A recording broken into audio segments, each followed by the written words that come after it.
Muy bien. Volvimos. Volvirangus.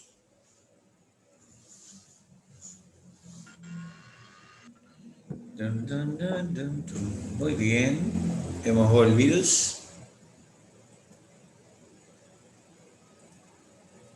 Perfecto. Entonces, una inmunoglobulina M, la inmunoglobulina M, por ejemplo, se dispone así. 5 moleculitas juntas de inmunoglobulina, una al lado de la otra.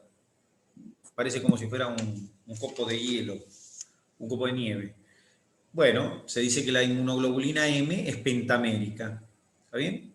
Se dice que la inmunoglobulina G, la G es monomérica. Está sueltita así. La inmunoglobulina G viene sueltita, es monomérica.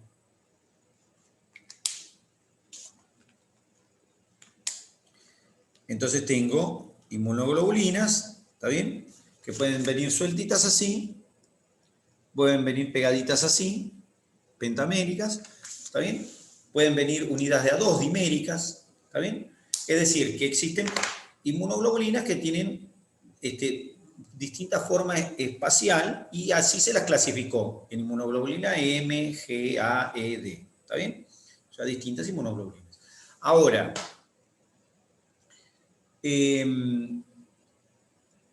también se las clasificó de acuerdo a su función. Entonces, la inmunoglobulina E se la relaciona con respuestas, con respuestas de tipo alérgico o con respuestas a parásitos.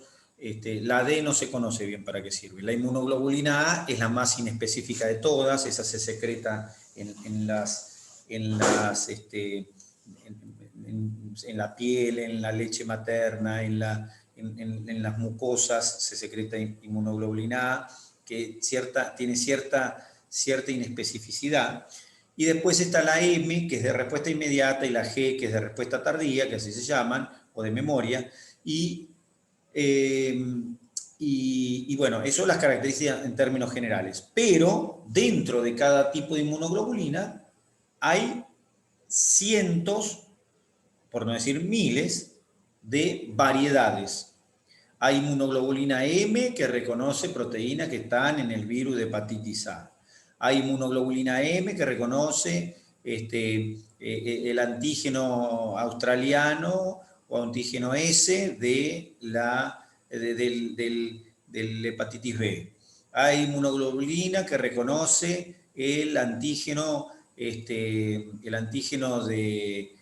superficie de los glóbulos rojos. O sea que hay inmunoglobulinas que reconocen cada una en particular una molécula o un epitope de una molécula. O sea que dentro de cada tipo de inmunoglobulina hay variedades relacionadas con el reconocimiento de cosas específicas. Y además, hay inmunoglobulinas que reconocen de distintos tipos, o sea, G o M, por ejemplo, inmunoglobulina G y inmunoglobulina M, que reconocen los mismos epitopes. Por ejemplo, hay inmunoglobulina G contra el antígeno australiano de la hepatitis B, pero también hay inmunoglobulina M contra ese mismo antígeno. O sea que las inmunoglobulinas pueden estar destinadas a una misma molécula. ¿Está bien? Pueden estar destinadas a una misma molécula, pero están destinadas solo a esa. No es que la inmunoglobulina M contra el antígeno australiano puede reconocer otro antígeno. Y la inmunoglobulina G contra el antígeno australiano también reconoce el antígeno australiano, pero no reconoce otros antígenos. O sea que son específicas. O sea que pueden repetirse de acuerdo a los tipos, pero siguen siendo específicas. Bien. Entonces, las inmunoglobulinas son proteínas que tienen regiones específicas para reconocer específicamente otras moléculas. La mayoría de las moléculas que se reconocen son proteínas o glucoproteínas igual. Pero bueno, entonces reconocen esas estructuras, las inmunoglobulinas o anticuerpos les llamamos, ¿no es cierto? Bueno, ahora, ¿quién fabrica las inmunoglobulinas? las células plasmáticas o plasmocitos que provienen del linfocito son la misma linfocito que se transforma en célula plasmática. Ahora, el linfocito, ¿por qué se transforma en plasmocito y empieza a fabricar células, empieza a fabricar anticuerpos? Bueno, los linfocitos, de por sí, ¿dónde se forman? Se forman en la médula ósea. Ya en una primera instancia, los linfocitos B, estamos hablando, perdón, los linfocitos B se forman en la médula ósea. Y ya en una primera instancia, los linfocitos B, desde que aparecen embriológicamente, cuando estamos ya en la panza, cuando estamos todavía en la panza de nuestras madres, el linfocito B ya es estimulado, los linfocitos B son estimulados en un proceso que se llama maduración, y que se produce en la médula ósea desde el nacimiento, con los linfocitos B que van apareciendo, se lo expone entonces a un proceso de maduración al linfocito B para que aquellos linfocitos B que reconozcan estructuras propias como epitopes que no debieran ser propios, se los destruyan. O sea que ya de movida, durante el desarrollo, se va exponiendo a los linfocitos B para que vayan aprendiendo qué es propio para reconocerlo de lo ajeno. Los linfocitos B que reconocen lo propio de forma inadecuada son destruidos en ese proceso de maduración. Bueno, luego los linfocitos B durante toda la vida se siguen fabricando en la médula ósea y durante toda la vida se los sigue entrenando, se les hace ese proceso de maduración. A su vez, una vez que están maduros, salen a la circulación general y quedan inactivos los linfocitos B circulando. Existen algunas circunstancias por las cuales esos linfocitos B pasan a los tejidos, se activan a plasmocito y fabrican anticuerpos. Y fabrican anticuerpos de forma específica. Ahora vamos a ver el proceso en qué consiste. ¿Está bien? La activación es de tipo clonal, es decir, familiar. Un clon es, entonces, cuando uno habla de un clon, o activación clonal, habla de una activación familiar, de familias de linfocitos B. ¿Está bien? Que ahora vamos a ver cómo se activan, pero por ahora ya sabemos que los linfocitos son entrenados en la médula ósea, circulan, se transforman en plasmocitos, fabrican los anticuerpos, que son los anticuerpos, proteínas que actúan sobre moléculas específicas, reconocidas específicamente por cada tipo de anticuerpo. Tenemos que tener entonces montones de tipos de anticuerpos. Montones de tipos de anticuerpos. Algunos ya los sabemos fabricar antes de nacer y otros vamos aprendiendo a fabricarlos cuando tenemos contacto con algunos antígenos nuevos. Por ejemplo, contra el virus que tenemos ahora, ¿cierto? El corona. Entonces, nada, vamos aprendiendo a lo largo de la vida a fabricar anticuerpos. Ahora voy a volver sobre los linfocitos B, pero ahí describí lo que es la respuesta humoral. ¿Por qué se llama respuesta humoral? Porque son los anticuerpos los que actúan sobre los antígenos. ¿Está bien? No son células directamente, sino que son moléculas proteicas las que actúan contra los antígenos. Ah, y dicho sea de paso, ¿qué hace un anticuerpo?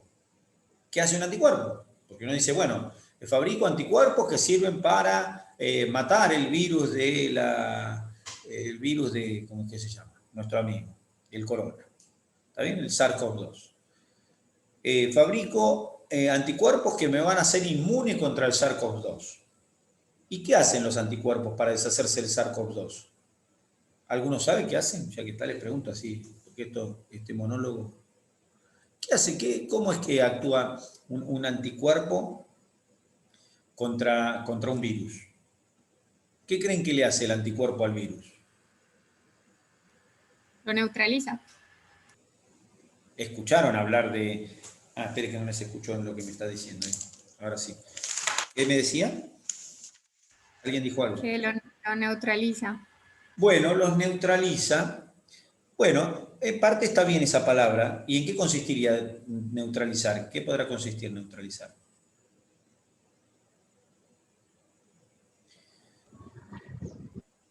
Lo primero que hay que entender es que un anticuerpo actúa contra un antígeno, que puede estar en la superficie de un virus o en cualquier lado, actúan contra un antígeno y la manera de actuar inicial y básica es uniéndose.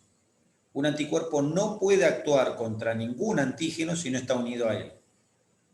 O sea que la primera cosa que hay que tener en cuenta es que el anticuerpo tiene que unirse al antígeno.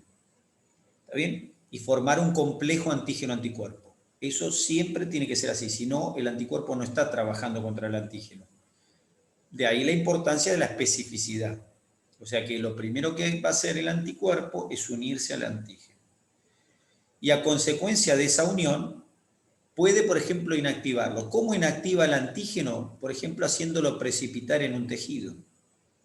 El antígeno que estaba flotando en el tejido, por ejemplo, en un extracelular, estaba ahí. Bueno, ahora, unido al anticuerpo, ya no flota más nada, se queda sentado en un lugar y ahí quedó. Eso es neutralizar. También puede unirse, porque siempre el primer paso es unirse, si no, no hay nada. Puede unirse el anticuerpo, formar un complejo, y ese complejo puede ser reconocido, por ejemplo, por un macrófago. Entonces, ¿qué hace el antígeno? ¿Qué hace el anticuerpo? El anticuerpo puede neutralizar, pero también puede inducir la fagocitosis de un antígeno. Claro, cuando el antígeno además está unido a una cubierta de un virus, el macrófago no solo se come el anticuerpo, se come todo el virus. ¿Se entiende?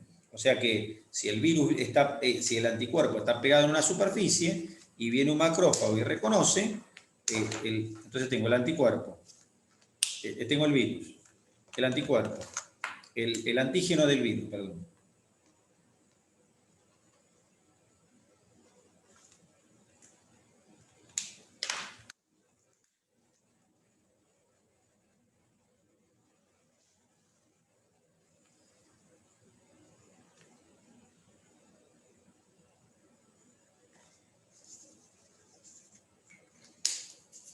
Miren ahí tengo.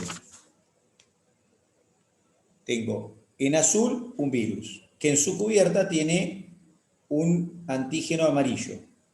Luego tengo un anticuerpo contra antígeno amarillo. Luego tengo un macrófago que reconoce el anticuerpo unido al antígeno amarillo. ¿Y qué va a hacer el macrófago? El fagocito se va a fagocitar todo. ¿Está bien? O sea que el antígeno puede favorecer la fagocitosis por parte del macrófago. Esa actividad, las actividades de los anticuerpos, especialmente esta actividad, puede ser mejorada más todavía cuando el complejo está unido a el complemento. ¿Está bien? A productos del complemento. O sea que el producto del complemento puede favorecer la actividad de los anticuerpos. Bueno, entonces los anticuerpos pueden hacer, 1, inducir la fagocitosis. 2, se dice inactivar, ¿está bien? O neutralizar un antígeno. 3, en algunos casos, la formación del complejo antígeno-anticuerpo sobre la superficie de una célula como una bacteria puede inducir la ruptura de la bacteria, o sea, que pueden producir lisis celular. ¿Está bien? Como por ejemplo, pueden producir lisis celular en los glóbulos rojos, hemolisis. ¿Está bien? Los anticuerpos pueden producir hemólisis. El antígeno está en la superficie.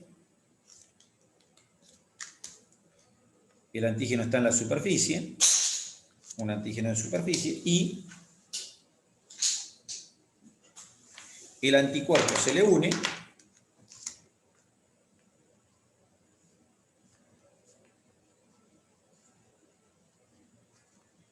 y entonces la membrana modifica su forma y se rompe.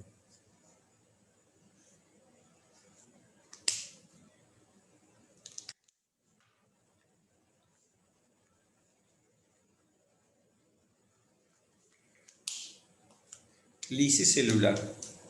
Entonces, estas son las cosas que hace, ¿ve?, un anticuerpo. A, B, lisis celular.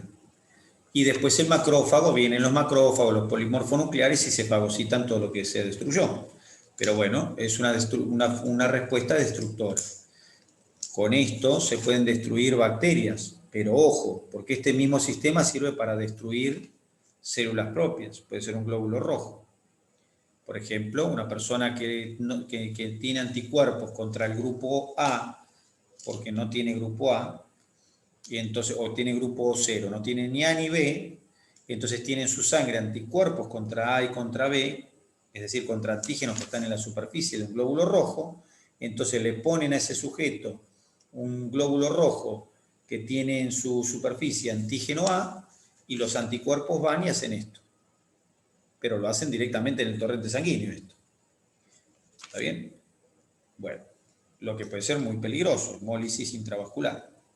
Bueno, o sea que los anticuerpos pueden producir esa hemólisis, es decir, pueden producir eso, pueden producir precipitación, ¿está bien? Pueden producir o neutralización, también pueden neutralizar, el neutralizar puede incluir que la molécula no se pueda desplazar, dijimos, pero puede incluir que, el neutralizar puede incluir que un virus tenga unido el anticuerpo y no pueda tenga un anticuerpo contra la molécula, porque los virus, por ejemplo, para entrar a una célula, para entrar a una célula, el virus tiene moléculas que reconocen moléculas de la célula. Bueno, si esas moléculas son el antígeno y los anticuerpos se pegan a eso, eso hace que el virus no pueda entrar a ninguna célula. ¿Está bien? Y eso pasa con este coronavirus. Uno de los antígenos contra los que se fabrica la vacuna, o que se utiliza para fabricar la vacuna, es el antígeno que sirve para que el virus ingrese a las células. Entonces los anticuerpos que fabricamos son contra eso, y entonces evitamos que el virus entre a la célula, no se puede replicar, y la consecuencia es que el virus no puede progresar en su infección, en su proceso. Bueno, entonces los anticuerpos hacen estas cosas, responden haciendo esto. ¿De acuerdo? Bien. Entonces los anticuerpos, ¿para qué sirven? Son proteínas. ¿Qué son entonces? ¿Cuáles son los tipos de anticuerpos? ¿Quién los fabrica? Fenómeno. Los anticuerpos G y M son los anticuerpos que fabricamos habitualmente como forma de respuesta a lo nuevo. En términos generales, cuando hay algo nuevo que puede ser ajeno, fabricamos anticuerpos de tipo M y de tipo G. En una primera instancia, que se llaman anticuerpos de respuesta inmediata, aparecen los IgM. ¿Está bien? Y después, con más tiempo, aparecen los IgG, que además quedan como memoria para un próximo contacto. ¿Está bien? Esto vale para procesos infecciosos, ¿está bien? Pero vale para cualquier molécula antigénica. Para cualquier molécula antigénica, incluyendo moléculas antigénicas que pudieran estar, en tejidos. En los glóbulos rojos. Por ejemplo, el factor RH, que puede ser, o factor D, que está en las superficies celulares, nosotros habitualmente no tenemos anticuerpos contra el factor D, y el que no tiene antígeno D, el que no lo tiene en su cuerpo, no tiene anticuerpos de base, no los tiene. Pero si uno le pone sangre con el antígeno D, empieza a fabricar anticuerpos contra ese antígeno D. O sea que lo fabrica, y tanto es así que ya después le quedan de memoria. O sea que si yo le coloco sangre con el antígeno D a alguien que no lo tiene, no lo tuvo nunca, yo mismo estoy generando lo que se llama una hipersensibilización o una sensibilización. Es decir, le estoy enseñando al cuerpo a que fabrique anticuerpos contra el antígeno D. Y la próxima vez que le ponga sangre con el antígeno D, el cuerpo va a responder rápidamente, produciéndose una respuesta inmunológica rápida. Bueno, conclusión, ahí tengo los anticuerpos. Perfecto. Bien. Anticuerpos. Los anticuerpos, sí. ¿Y por qué habría que repetir vacunas de algunas, por ejemplo, la hepatitis o, bueno, algunas vacunas hay que repetirlas después de muchos años y el cuerpo tiene la memoria ya guardada? ¿Por qué hay que repetir las vacunas? Porque la respuesta inmunológica no es siempre igual. La respuesta inmunológica puede ser más pobre o más intensa y puede guardar mayor o menor cantidad de anticuerpos de reserva de estos que son de memoria. Entonces, ¿sabes? Incluso a veces los anticuerpos de memoria pueden ir perdiéndose y listo. Bueno, lo mismo pasa, ahí está. ¿Por qué se puede tener 2 veces coronavirus? Eso han escuchado, ¿no? Con muchas enfermedades, pero ahora que está esta, se puede tener varias veces coronavirus. ¿Y por qué? Pero en ese caso no es porque es más fuerte la cepa, que es diferente a lo que ya tiene el cuerpo registrado como memoria, ¿no? No es por eso, es porque se pierden los anticuerpos, porque la respuesta inmunológica no es la suficiente como para generar anticuerpos duraderos. Entonces los IgG, los anticuerpos de tipo inmunoglobulina G, de memoria, no son suficientes, se pierden, los linfocitos T, los linfocitos B que quedaron de memoria para fabricar esas inmunoglobulinas G también son pocos, se termina muriendo y no queda respuesta. Eso que vos decís pasa también, porque son distintas cepas, pasa, entonces, pero ahí no estoy hablando del mismo germen. O sea, si yo digo, el virus de influenza del año 2014 era el mismo que el del 2015, no. Bueno, entonces no es lo mismo, era otro cuadro. Ah, pero se llama influenza, sí, no, pero no está, es otro cuadro, es otra cosa. El virus de influenza del 2016 es otro, es otra cepa, lógico, es otra cepa, pero entonces es otro, ¿está bien? La respuesta contra soldados de un ejército no quiere decir que tenemos respuesta contra todos los soldados de todos los ejércitos. Y bueno, pero yo respondí contra los soldados de Japón, que venían vestidos de azul. Bueno, y ahora vinieron los de China, vestidos de azul con una pintita amarilla. Sí, pero no tiene nada que ver, esos son otros, son de China, no son otros ejércitos, no es otra cosa. No, eso es otro ejército. Sí, pero los dos son soldados, sí, son soldados. Y los dos son azul, sí, son azul, pero uno son chinos, otros japoneses, no tiene nada que ver. Yo liquido con soldados japoneses, los chinos no. Los chinos son, de hecho, mis amigos. Bueno, esto es lo mismo. En ese caso de las cepas, estamos hablando de distintos virus. Pertenecen al mismo grupo, pero taxonómicamente los podemos clasificar, pero no son lo mismo. En cambio, en el caso de este virus, a pesar de que haya variaciones, que no son necesariamente distintas cepas, pero son variaciones de lo mismo, y aunque fueran distintas cepas, el problema no radica en eso. El problema no está relacionado con que sean distintas cepas, sino que el problema está relacionado con que el cuerpo no tiene la capacidad para fabricar la respuesta duradera. ¿Está bien? No tiene la respuesta duradera. No es el único virus con el que pasa esto. Esto pasa todos los días con montones de virus que tenemos que fabricar la respuesta constantemente. Y de hecho con muchos que ni siquiera nos enteramos. Pero estos virus respiratorios, muchos de ellos no dan respuesta duradera. ¿Está bien? Y este es uno, no da respuesta duradera. Las vacunas lo que hacen es estimular una respuesta lo más duradera posible. Todavía no sabemos cuánto dura la respuesta. ¿Cuánto dura la respuesta a la vacuna? Y yo qué sé. ¿Y cómo no sabe? Y claro, ¿cómo lo voy a saber si todavía no pasó el tiempo? Los que nos estamos vacunando ahora, en 10 años tenemos que medir nuestros anticuerpos. Capaz que no tenemos ni uno. Ahora, la idea es que por lo menos duren lo suficiente como para que cortemos la pandemia. Y después vemos. Capaz que hay que vacunarse todos los años. Bueno, en un momento decían que duraba 6 meses quizás esta. ¿Cómo? En un momento decían que quizás duraba 6 meses esta vacuna. Bueno, se hacen, no se sabe porque hasta el día de hoy, los primeros que se vacunaron con las vacunas, que son gente que se vacunó el año pasado, y con más de una dosis, están teniendo anticuerpos. Entonces, pero no sabemos hasta cuándo va a durar eso. O sea que con una dosis y con un refuerzo, Por ahí fabricamos más, pero todavía no sabemos hasta cuánto. ¿Es la única vacuna que necesita refuerzo? No, no es la única vacuna que necesita refuerzo. ¿O ustedes no los vacunaron cuando eran chicos? Cuando eran chicos, bueno, acá son todas mujeres, así que cuando eran chicas, a todas ustedes las vacunaron.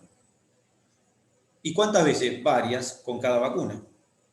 De la Sabin, 2, 4, 6, 18 y 6 años. Meses y después 6 años. 5 vacunas de la Sabin. Para la polio, qué sé yo. Tuberculosis, recién nacido y a los 6 años, 2 veces. O sea que se repite en las vacunas este procedimiento que consiste en exponer al cuerpo a antígenos y reexponerlo, porque los anticuerpos no son suficientes con montones de vacunas. La vacuna antitetánica, ¿está bien? Cuando 2, 4, 6, 18 meses, 6 años, refuerzo a los 16 y después cada tanto para el tétano. Y uno, para el tétano, cada vez que necesita, se tiene que dar un refuerzo. ¿Y por qué me dan un refuerzo si ya me vacuné? Y porque la inmunidad no es de por vida. ¿Está bien? Muchas inmunidades no son de por vida. Y de hecho, muchas inmunidades se pierden a lo largo de la vida. Se pierden. Se pierden inmunidad. Personas mayores que perdieron su inmunidad contra distintas cosas. ¿Está bien? Ya la tenían supuestamente y la perdieron. Bueno, pero entonces,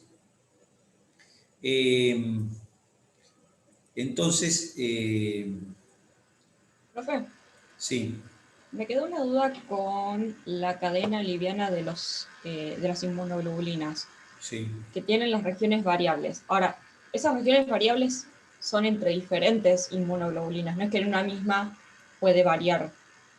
¿Sí? No, el hecho de que hayan diferencias, o sea, cuando digo la inmunoglobulina que tiene como epitope una parte del virus de ébola, no sé, por decir, no es que hay una sola molécula de esa inmunoglobulina, hay millones de inmunoglobulinitas. Todas esas son iguales, son clonales, todas son iguales, ¿se entiende?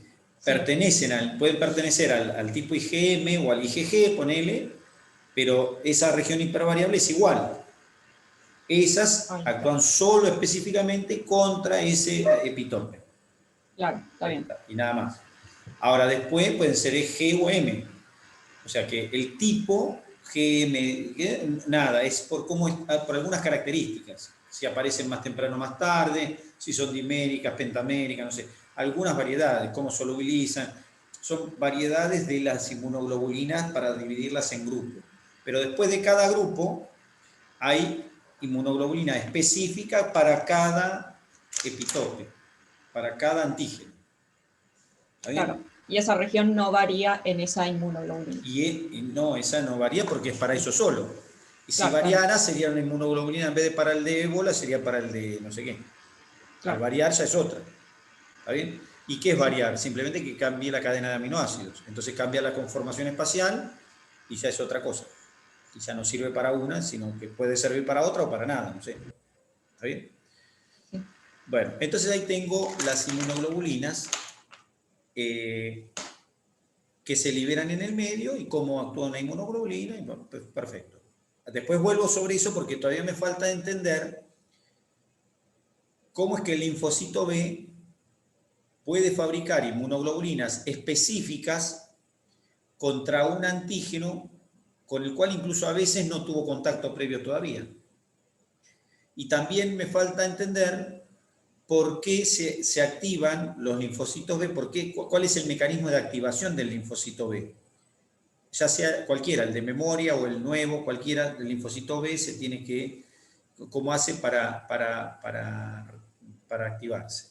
Lo que sí sé es que cuando se activa se transforma en plasmocito e incluso sé que algunos linfocitos B se transforman a plasmocitos y otros se dividen y quedan como linfocitos B de memoria, es decir, para otra reacción.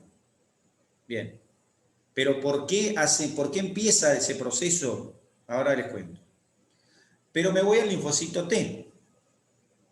El linfocito T Los linfocitos B representan el 20% de la población de linfocitos y el 80% restante son linfocitos T. Los linfocitos T inicialmente se fabrican en la médula ósea, pero después muchos linfocitos T se acantonan en órganos como el timo y como los ganglios linfáticos. En el timo y en los ganglios linfáticos los linfocitos T pueden reproducirse, pueden dividirse y generar nuevos linfocitos T. Y a su vez en el timo es el lugar donde se les hace el mismo entrenamiento que se le hace al linfocito B, se le hace al T, pero se lo hace, ese entrenamiento que se llama maduración, se produce en el timo, que es un órgano que está en el tórax, está en el mediastino anterior. Es un órgano que tenemos delante del corazón, por encima en realidad de los grandes vasos en el corazón, del corazón. O sea que yo abro el esternón, me encuentro con el timo. Y en ese timo... El timo serían las mismas mollejas que se comen de los animales.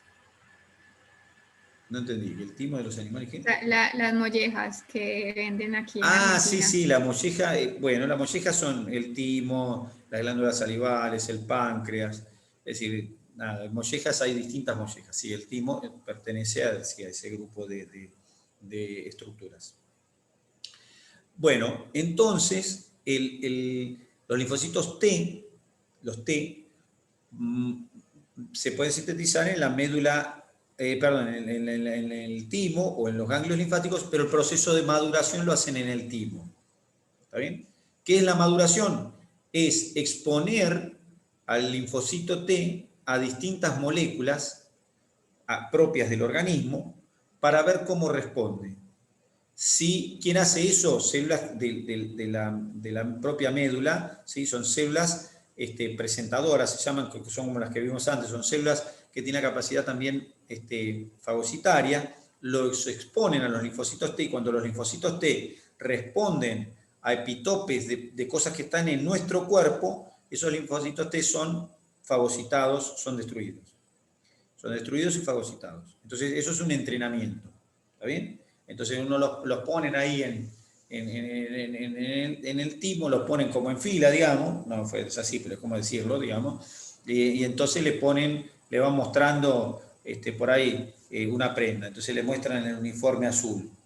Y entonces, el uniforme azul, el linfocito lo mira y dice, y el linfocito que responde, dice, linfocito azul, y entonces lo liquidan y se acabó ese linfocito T. Esas familias de linfocitos T que pueden reconocer a lo propio como si fuera ajeno, son destruidos. Cuando esos procesos fallan, tanto en los B como en los T, cuando esos procesos fallan, aparecen patologías. Patologías en las cuales el organismo fabrica cosas contra sí mismo porque en los procesos de maduración hubo alteraciones, hubo problemas en los procesos de maduración y entonces que se escaparon linfocitos que no se tenían que haber escapado nunca de la médula ósea o del timo. Pero la cuestión es que el entrenamiento para los linfocitos T son similares, es similar. Los que pasan el entrenamiento van a la sangre, quedan en los ganglios linfáticos, algunos, y se van renovando. Los linfocitos se van renovando, ¿no es cierto? Bueno, entonces, los linfocitos T mayormente los tenemos en los ganglios linfáticos. Ahora, un linfocito T reconoce moléculas como si fuera un anticuerpo.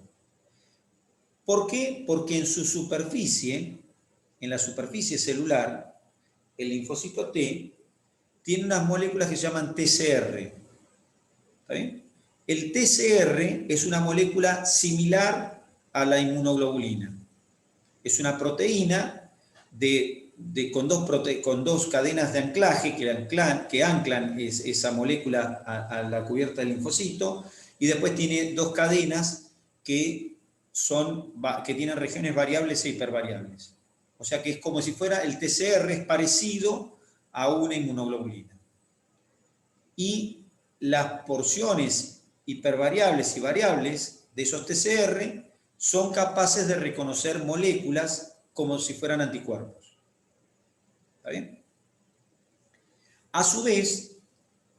el TCR puede reconocer moléculas que nosotros habíamos mencionado el otro día, pero ahora lo menciono de vuelta, pueden reconocer moléculas que están en la superficie de unas células que se llaman presentadoras. Nosotros habíamos contado que era una célula presentadora. Una célula presentadora consistía en una célula macrofágica, es decir, una célula que era capaz de fagocitar, y esa célula macrofágica, una célula macrofágica, y esa célula macrofágica se comía un antígeno, o algo que tuviera un antígeno, y desglosaba un antígeno, lo desglosaba, si estaba pegado a un virus, por ejemplo, desglosaba el antígeno del virus, y lo unía a una molécula, y esa molécula, que pertenece al sistema mayor, al complejo mayor de histocompatibilidad, esa molécula emergía en la superficie del macrófago, y entonces esa célula era como si tuviera una banderita diciendo, yo acá, muchachos, acá, vengan, muchachos, vengan acá, y esa presentación hace que los linfocitos T se activen. O sea que tengo, el proceso sería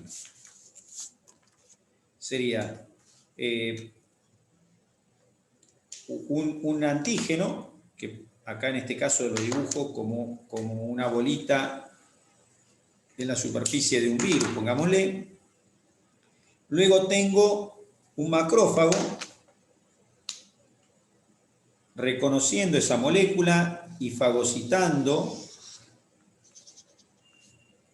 el virus completo. Luego tengo el virus completo dentro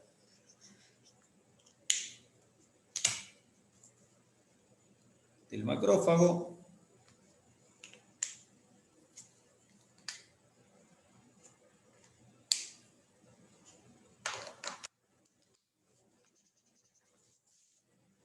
Luego tengo el macrófago exponiendo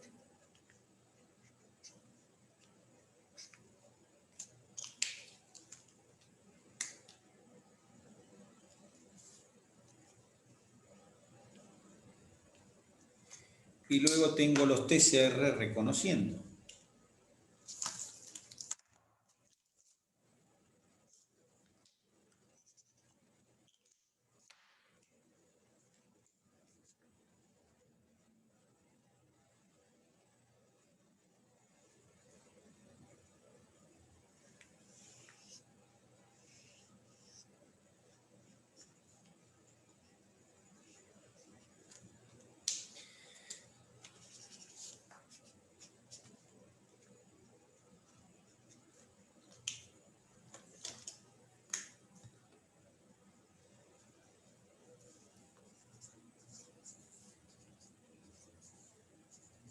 ¿Sí? Ahí está, macrófago, ahí está. Entonces ahí tengo un virus o una, a ver dónde está, ahí, acá. Tengo un virus ahí con una moleculita color azul reconocido por un macrófago. ¿El macrófago qué hace? Internaliza todo. Internaliza, ¿eh? El macrófago se comió al virusito, todo completo, lo desarmó y el azulcito lo presenta, ¿ves? Y con su TCR, ahí con su TCR, el linfocito T reconoce ese complejo. ¿Y qué hace el linfocito T? ¿Fagocita al macrófago? No. Lo que hace el linfocito T es activarse. O sea que el linfocito T se activa por acción de la célula presentadora. La célula presentadora activa el linfocito T. ¿Y qué significa activar un linfocito T? Significa que el linfocito T empieza a reproducirse. Ese linfocito T, el que reconoce este antígeno, no otro linfocito T, solo este. Este, que ahora es 1, en un ratito son 2, y en otro ratito son 4, 8, 16, 32, 64, 128, 256, 512, 1024 y así, y en un ratito tengo miles de linfocitos T. Que tienen una característica. Todos tienen capacidad de reconocer con su TCR, son capaces de reconocer este antígeno.